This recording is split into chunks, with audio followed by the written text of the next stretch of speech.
Today we're going to be looking at a post-build review of MENG's Type 15 light tank.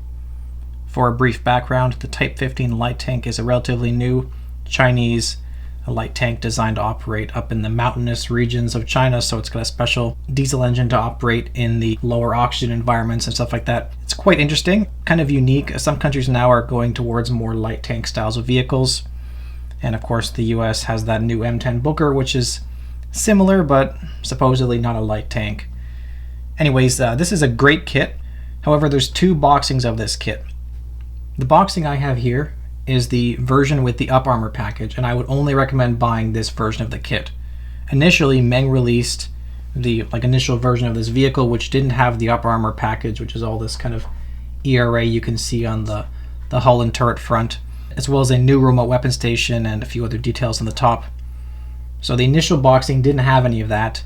It also did not have any of the photo etch, and it had rubber band tracks, and it was really a disappointment for the price range. If you want to build this vehicle, which is a bit of a niche vehicle, I understand, buy this boxing and then just don't put on all those extra parts, and you can still build the initial version if you so desire. Anyways, this is a fantastic kit, like I said at the beginning.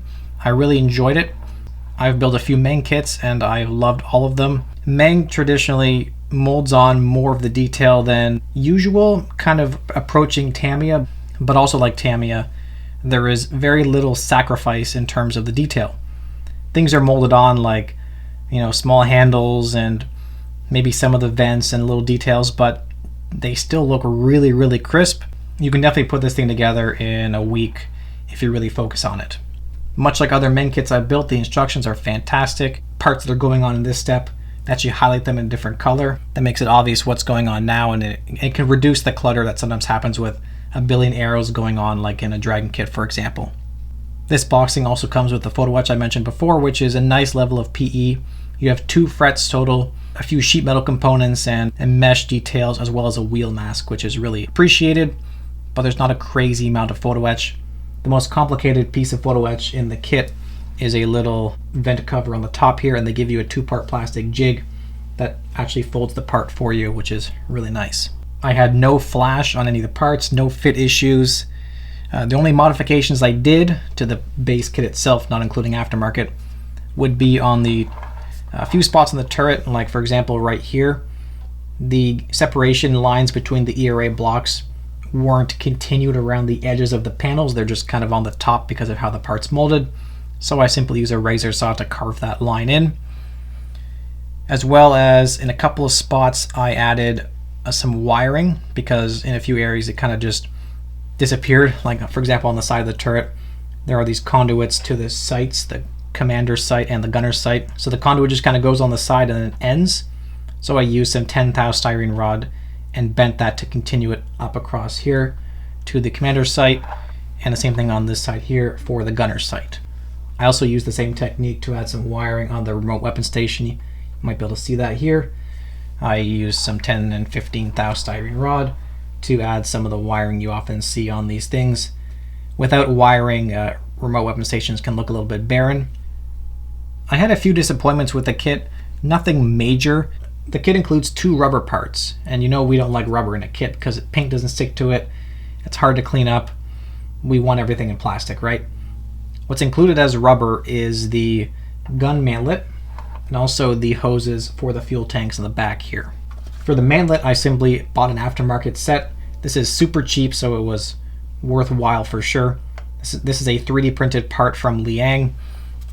It's a single piece 3D print, cuts off the support structure very easily, it fits perfect, and it looks better than the rubber part for sure.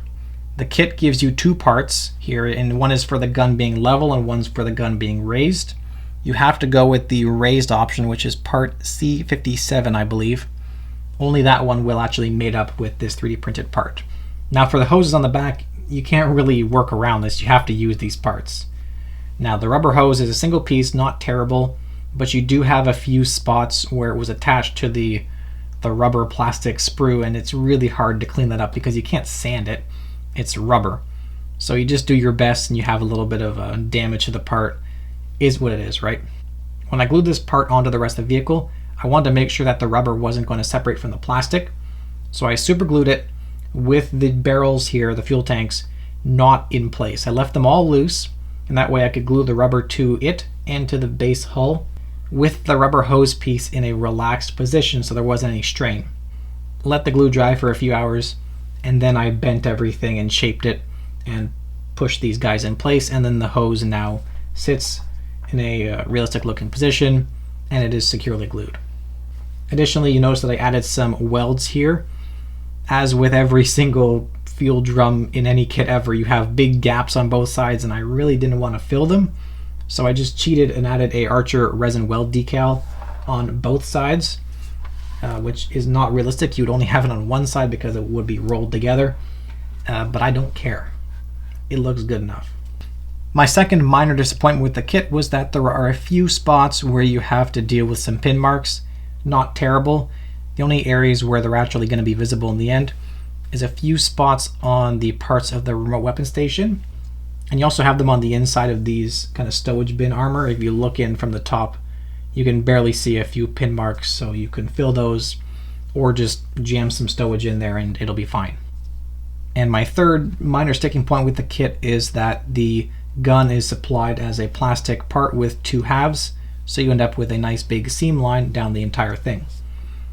That's not unacceptable, but for a modern kit you expect a little bit better, and so I simply went out and I bought an aftermarket 3D printed barrel.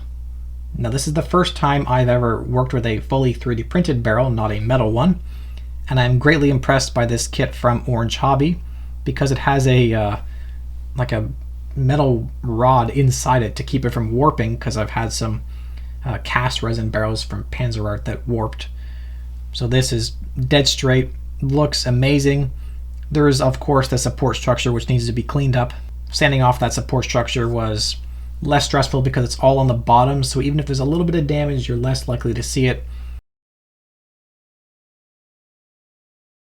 Another addition I made to the kit was I replaced the molded plastic antenna bases with another aftermarket 3D printed set from Orange Hobby, same company that made the gun barrel.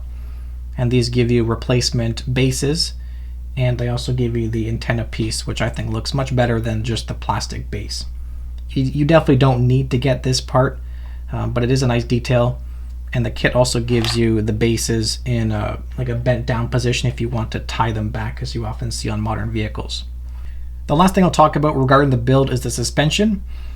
The kit swing arms, they have the full assembly that kind of goes in and locks into the other side of the hull as they would on the real vehicle, which is very nice if you wanted to pose it on a diorama because you can actually work the suspension. The position that the arms should sit in naturally, like if the vehicle's like this, was ambiguous because there's no actual pin like they have on some kits which will lock the arm in a standard position, which you can then cut the pin off to move it. But it's pretty easy to figure out how it should look based on the side profiles they give you in the back of the instructions for the camouflage patterns. They give you a polycap for all the wheels and for the remote weapon station pivot, which is nice because that means they can be removed easily for painting but still popped on securely for assembly and playing around with the kit before you paint it. The kit tracks are single link workable plastic tracks. If you've built a MENG T72 or T90 early model, you've done these before and they are fantastic. One half of the track has the pin molded in already, and so you have to just cut them off this mini sprue, one attachment point per track, so it's very easy to clean up. And then you kind of rock and lock them, as in you rock it into that one half molded pin and then lock them together by putting all the tracks in a jig and then sliding the separate little mini sprue of pins into the top. It's a very smart track assembly system for plastic tracks. And like I said, MENG T72 and T90 kits of the earlier track type single pin like this is the same, and it is fantastic.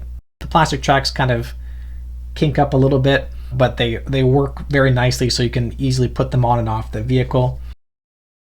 So that's about it for this video. Hope you guys enjoyed. Just a quick post-build review on a bit of an esoteric kit, but I think a great kit for sure. So if you're interested in building some modern armor, modern Chinese armor for example, this is definitely a good option for you. And there are some interesting camouflage options for these vehicles as well. As always, if you like my work, you can support me on Patreon. That is much appreciated. And if you have any questions or comments, post them on below.